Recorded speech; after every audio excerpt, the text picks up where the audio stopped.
بسم الله الحمد لله والصلاة والسلام على رسول الله صلى الله عليه وسلم. وبريان كان ربي والنهتاج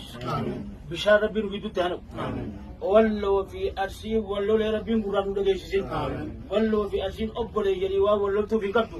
ربي بشان جدو تهنو ولو في أرسي جدو قتة شيطان ديم ربي هاقب ورمو قتا خد تقف شيطان جدو ديم ربي هاقب والنهتاج يا دخل يا قول ربي قتة ولين واقل إيه بشان جدو تهنو وبريان كان ربي والنهتاج جولة تيجي توان نتيجة نتاعي ربي نواقو توان نتيجة نتاعي ربي نواقو جولة أسيتي توان مانغودون ساني جتو نتاعي ربي هاقو توان مانغودون أرد جيدا جتو نتاعي ربي هاقو توان مانغودون قتة قطع قطع جتو نتاعي ربي هاقو أنا قتة سأتك ربي هاقو وبريو ولي قتة جرمت وبريو ولدت ممري وبريو ورفيق ومدي وبريو وليدو ربي هاقول بلا ربي نور هاقب وبريو كي يوجر نواوف بلا تنا ربي نور هاقب وان رمى ولندا ربي نور هاقب ولا ذلك بحق سبحان ربك عما يصفون وسلام أرانتنا غويا سببا ركو حواسا كينيا ijoollee wallootii fi ijoollee arsiidhaa sababa rakkoo deemuu jirtu kana taasisuudhaan waan kana dhaamsuudhaan arraan tanaa nageenya buusuudhaaf akkanatti walitti dhufnee hawaasni Oromoodhaa kan Yaman jiraatu Koree Community fi Manguddoo Community fi akkasumas Manguddoo hawaasaa ilaalchisee hunda keenya yaamannee walitti dhufnee akkasuma Manguddoo Arsiitirraayis nama lama yaamannee Manguddoo Walloorraayis nama lama yaamannee haala jiru haala nageenya ammaan tana deemu jiru kana waan fokkataa maqaa Oromootiin deemu jiru kana akka dhaabbatu godhuudhaaf rakkoo kana jala deemnee hordofnee rakkoo jirtu agarree waan rakkoo kana sababaa ta'eef deemu jiru hunda arginee waan san hundaa'u ni dhaamsinaa rakkoo kana hundaa'u gartee takkaarbii irra fudhannee karaa barbaachisuun akka wanni nageenyi ta'u nageenyi ilmaan Oromoo jirtu akka ta'u godhuu qabnee rakkoo jirtu hundaa irratti mari'annee akka bifa kanaan akkasii walitti dhufnee akkasittiin sininjaa kanaafuu nageenyi keenya ammarraa eegalee dhaamsa nageenya labsii goone akka nageenyi ta'uu barbaannaan sininjaa akkasuma manguddoon teenyas dabartee yaada isaanii haannatanii argatan. Bareeda Usmaan Galatoo Dullee Cabsii jedhama Arsiidha aanaa gada basaasaati biyya Yaman jiraadha ammoo wanni adda guyyaadhaa kana wal geennee fi rakkina Walloo fi Arsii jidduu sanii bakka inni ka'ee fi haga ammaa bakka inni jiru kan hordofaa waan jirruu fi nuti akka nama tokkootitti akka ilmaan Arsiititti waan kana jalaan hafnee hordofaa jirra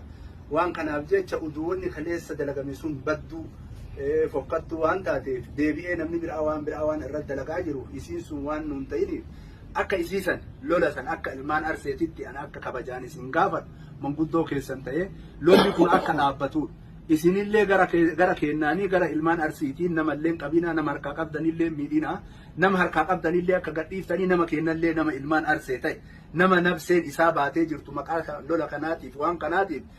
nafseen isaa baate maqaa isaatii fi biyya isaatii fi naannoo isaa tokkoon kadhalti keessa hin jirre akka nu barreessitan asumaan isin gaafadha isa gara biraatii ammoo sababa waan kanaatiif jettanii wanni kun bakkeen isin jirtu bu'uurri waan kanaa biyya Yaman magaalaa Yaman sanaa kan nuti keessa jirru kan isii tanaaf nuti taa'aa hin jirru rafaa hin jirru dhaabbataa jirra halkanii guyyaa irratti dalagaa jirra Oromoota biyya kana jiranii wajjin obboleeyyan teenya Walloollee nu bira jiranii wanni kun dhaabbachuu qaba lolli bu'aa nuun qabu namni du'uun bu'aa nuun qabu bu'aan nuu qabu walitti dhufnee waliin dubbachuudha nama miidhamee fi nama du'ee fi nama rakkate isa saniif furmaanni maalii akkamitti waan san findhaga jedhu irra waliin haasawaa jirra haasofnee irrallee taaniif ufafoo beellamannee ammoo haasawa keenya kana wanni nu hanqise wanni nu dhoorgu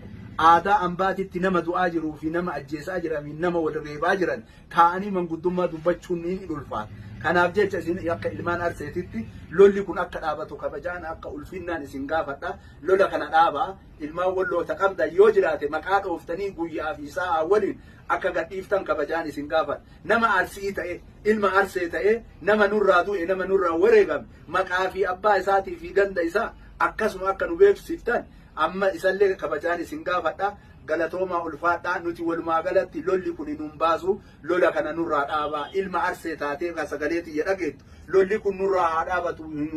nu fayyadu waliin teennee waliin dubbanna tabaddeef tatoltellee waliin dubbanna nurraa dhaabaa isiniin jedha ulfaadhaa galatooma wayyama.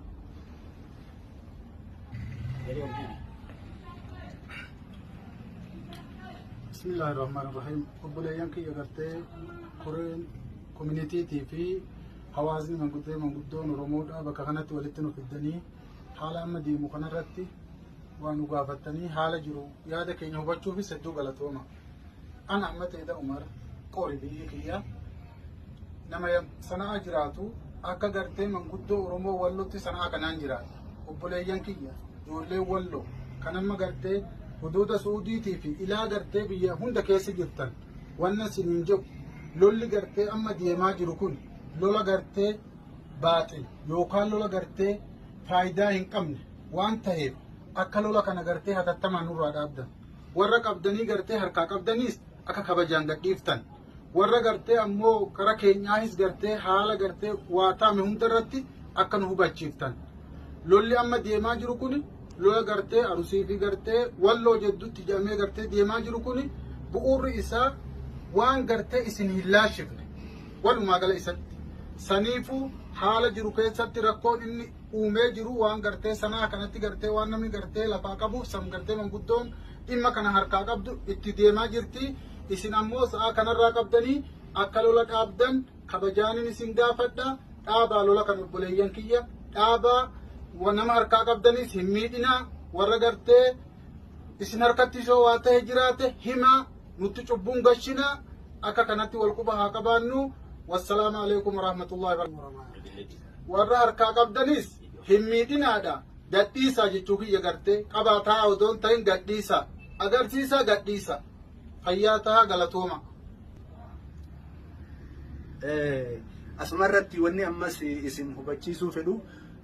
bakka amma jirru kanatti yeroo ammaa kanatti koree manguddoo hawaasaa ammas koominiitii kutaa 11 ammas manguddoo kutaa 11ti hawaasa Oromoo magaalaa Yaman sanaa waliin jiran ka kutaa fi gandaan waliin qoonne namoonni sun waan kanarratti qooda fudhatanii halkanii guyyaa dalagaa jiranii isaaniin kun waan kanarratti dadhabanii nullee waamanii warra Wallootii fi Arsiilleen koottaa jedhanii dhufne wal afoo teennee rakkina jiruu fi rakkoo nuti qabnu hunda waan nu himachiiftaniif waan nullee qorattaniif lola kana nurraa dhaabaa jettanii isinillee waan nu gaafattaniif nullee akka kabajaatiif akka nama ilma